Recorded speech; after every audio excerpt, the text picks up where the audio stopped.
반갑습니다. 빅내리 바이블 프로젝트 세 번째 에피소드 왕을 찾아 떠나는 여행에 함께 하신 빅내리 가족들을 축복합니다.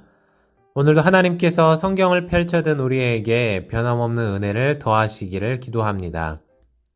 열왕기에 기록된 역사들을 보고 있노라면 참으로 가슴이 아프고 또 때로는 이런 일까지 일어나야 하는 건지 실로 당황스럽기 짝이 없습니다.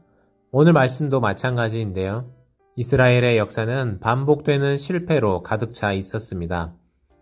악한 왕들의 실패로 온 이스라엘이 타락하고 방황하는 역사가 반복되고는 하였습니다. 특별히 엘리야와 시대를 같이 하는 아합 왕의 시대가 그랬습니다. 아합 왕은 자신도 악했지만 더 악한 왕비로 인해서 정말 극악무도한 짓을 서슴지 않고 살아왔습니다. 그러나 악한 사람들이 때로는 성공하고 승리하는 것처럼 보여도 하나님의 공의는 살아있다는 것을 알게 되는데요. 오래전 열왕기상 19장과 21장에서 예언하셨던 것처럼 하나님께서는 예후를 끝내 세우시고 아합의 가문을 완전히 처단하십니다. 세상의 권세와 역사는 한계가 있다는 것을 우리는 꼭 명심해야 합니다. 드디어 본격적으로 악의 처단이 시작되죠. 예후는 요람 왕과 이세벨을 처단하였습니다. 아하시아 왕의 형제들도 처단하였습니다. 이제 아합 왕의 가문을 전멸시키죠.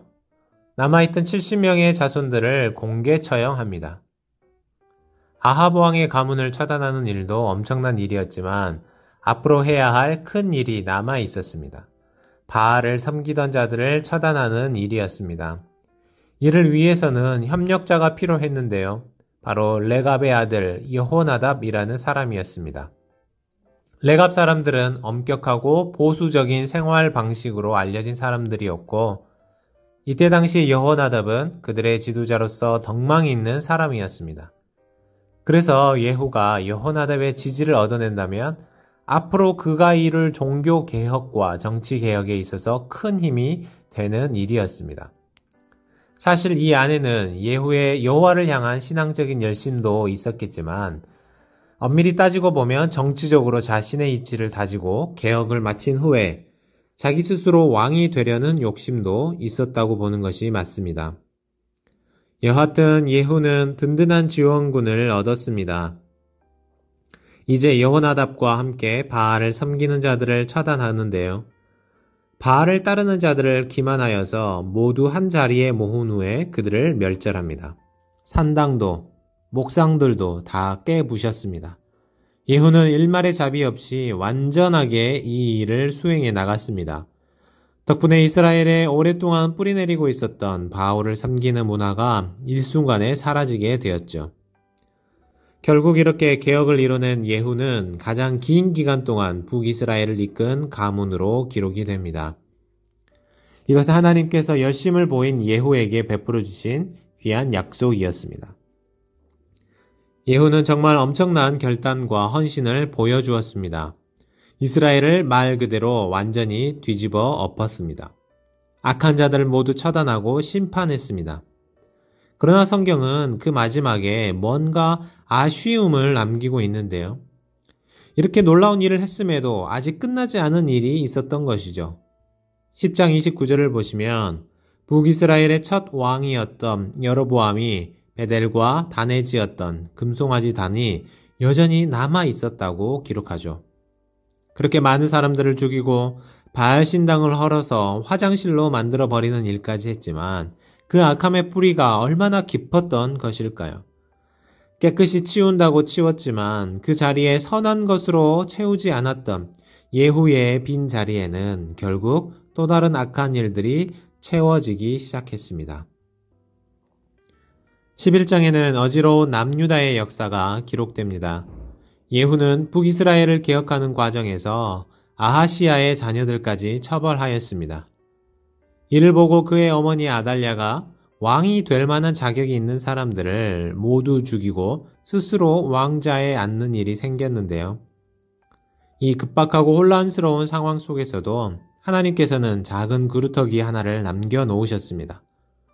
어린 요아스 왕자를 빼돌려 7년간을 숨기신 것입니다.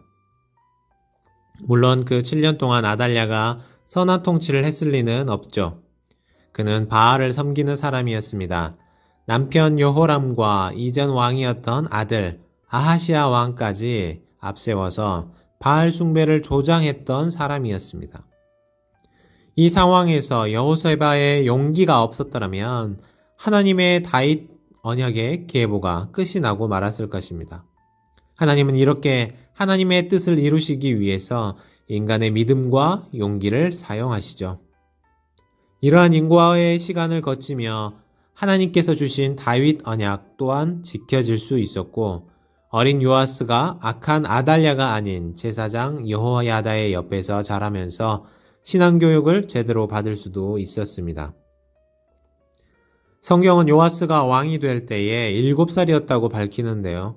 40년간 남유다를 통치하는 동안 그의 옆에 제사장 여호야다가 있었기 때문에 그는 여호와 보시기에 정직히 행하는 선왕이 될 수 있었습니다. 바알 숭배로 인해서 무너지고 파손된 성전도 고치게 하였습니다. 대체로 요아스는 선한 왕이었던 것 같습니다. 그러나 성경은 단서를 달고 있는데요. 제사장 여호야다가 그를 지도하는 동안에만 그랬다고 기록합니다. 어렸을 때에는 제사장의 도움을 받아서 여호와의 말씀대로 일을 했던 왕이었지만 스스로의 신앙은 아니었다는 것이죠. 참으로 안타까운 일이 아닐 수 없습니다. 또한 요아스는 아람 왕 하사엘의 공격을 받게 되는데요. 그런데 그의 대처를 보면 참 안타깝습니다. 하나님의 뜻을 묻고 용기를 내어 앞장서서 싸우기보다 성전에 있는 하나님의 성물들을 모두 아람 왕에게 곡물로 바쳐버리고 말았습니다. 일찍이 왕위에 올라 하나님의 뜻을 실천하며 살았던 왕의 모습이라고 하기에는 너무나 어두운 그림자였습니다. 그의 말년은 더욱 비참했습니다. 결국 그는 예루살렘성 가장 깊숙한 요새 밀로궁으로 숨어 들어갔습니다. 그 속에서 반역자들의 손에서 벗어나고 싶었을 것입니다. 그러나 이 세상 어떤 요새도 사람의 두려움을 막아줄 수는 없는 것이죠. 오직 하나님만이 우리의 요새가 되실 수 있다는 것을 유다 왕 요아스는 몰랐던 것입니다. 오늘 우리는 여전히 실패하고 넘어지는 이스라엘의 역사를 살펴보았습니다. 우리의 신앙도 한번 점검해 보면 좋겠습니다. 누군가가 도와주기 때문에, 다른 사람이 보고 있기 때문에 좋은 성도로 살아가는 척하며 살고 있지는 않은지, 나의 믿음 스스로 일어서서 말씀의 길을 걷고 있는지 점검해보는 하루가 되시기를 바랍니다. 기도하겠습니다. 하나님 감사합니다. 어지러운 세상 속에서 예후 같은 사람을 세우시고 믿는 자들을 변화시키는 하나님, 또 소망 없는 시대 속에 어린 요아스 왕자를 숨기셔서 구루터기가 되신 하나님을 찬양합니다. 오늘 하루 살아가면서 하나님의 언약을 기억하고 그 말씀을 따라 살기 위해 힘쓰게 하여 주옵소서. 함께 가요 어펜고 캠페인도 지키시고 하나님의 선하신 인도하심을 구하는 복된 계기가 되게 하여 주옵소서. 이 모든 말씀 우리 주 예수님의 이름으로 기도합니다. 아멘.